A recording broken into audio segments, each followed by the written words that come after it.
नमस्कार दोस्तों, आज हम बात करेंगे मोनालिसा पेंटिंग के उन रहस्यों के बारे में जो कि कुछ ही लोग जानते हैं। मोनालिसा नामक यह पेंटिंग आज भी फ्रांस के म्यूजियम में लगी हुई है।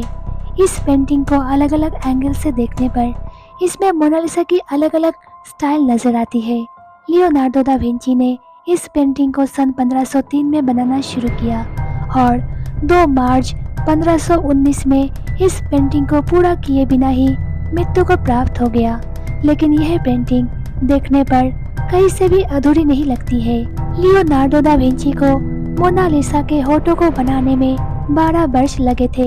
यह पेंटिंग 21 इंच लंबी और 30 इंच चौड़ी है। कुछ लोगों को मानना है कि यह पेंटिंग एक व्यापारी की पत्नी लीजा घरंदेनी की है।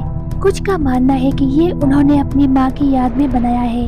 साथ ही कुछ का मानना है कि ये उन्होंने औरत के वेश में खुद का ही चित्र बनाया है। आधुनिक रिसर्चों का ये मानना है मोनालिसा और लियोनार्डो दा विंची के चेहरे में कई समानताएं हैं। इताली में मोना शब्द मैडम के लिए प्रयोग किया जाता है। वैसे तो मोनालिसा इंग्लिश में मोनालिसा लिखा जाता है, पर इसका सही नाम मोनालिसा है। लियोनार्डो दा विंची ने मोनालिसा पेंटिंग को बनाने के लिए 40 माइक्रोमीटर पतले ब्रश से बनाई थी, यानी एक बाल से भी ज्यादा पतली। इस पेंटिंग को बनाने के लिए उन्होंने अलग अलग रंगों की 30 मोटी पतली परतों का इस्तेमाल किया है। सन 1951 में एक आदमी ने मोनालिसा पेंटिंग पर पत्थर फेंक के मारा था, जिससे मोनालिसा के बाएं हाथ की कोहनी के सामने एक स्क्रैच आ गया है। जिसके बाद फ्रांस गवर्नमेंट ने उस पेंटिंग के लिए स्पेशल रूम बनाया गया था, जिसका तापमान ऐसा रखा गया कि जिसको पेंटिंग को कोई नुकसान ना हो। इस कमरे को तैयार करने में म्यूजियम को करीब 50 करोड़ रुपए खर्च आया। 21 अगस्त 1911 में यह पेंटिंग म्यूजियम से चोरी कर ली गई थी, परंतु हैरानी की बात यह है कि 10 साल बाद यह पेंटिंग फिर वही जगह पर आ गई थी।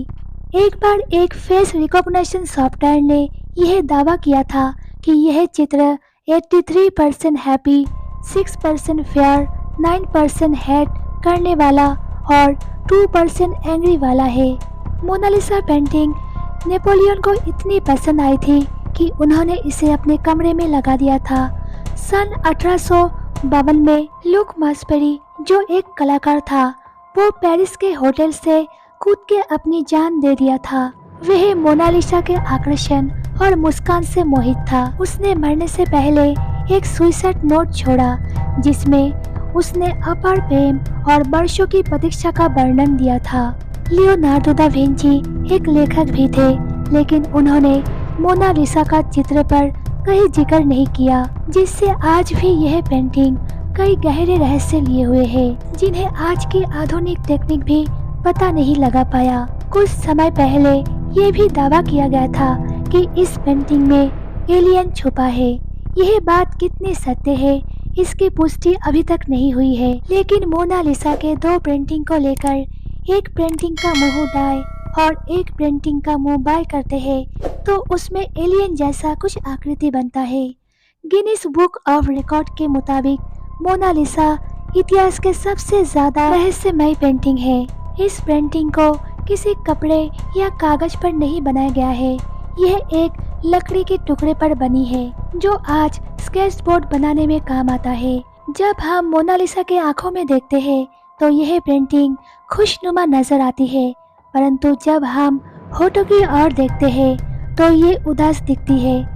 ये भी कहा जाता है कि जब आप दुखी होते हो तो यह पेंटिंग भी दुखी नजर आती है, और जब आप खुश होते हो तो ये खुश नजर आती है। एक फ्रेंच साइंटिस्ट ने मोनालिसा का पेंटिंग पर करीब 10 साल तक रिसर्च किया और उन्होंने पाया कि मोनालिसा का पेंटिंग के नीचे और एक औरत की पेंटिंग छुपी हुई है। उनको इस पेंटिंग के नीचे किसी औरत का एक पूरा पोर्ट्रेट मिला, जो ओरिजिनल मोनालिसा से अलग दिखती है और ना ही मोनालिसा की तरह उसकी स्माइल है। बहुत से एक्सपर्ट का मानना है कि वे शायद लियोनार्डो दा विंची ने मोनालिसा के 2 वर्जन बनाए थे।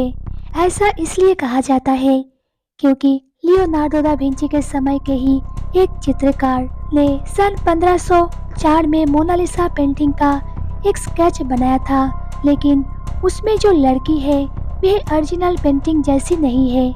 इसलिए ये कहा जाता है लियोनार्डो दा विंची ने मोनालिसा पेंटिंग की 2 पेंटिंग बनाई होगी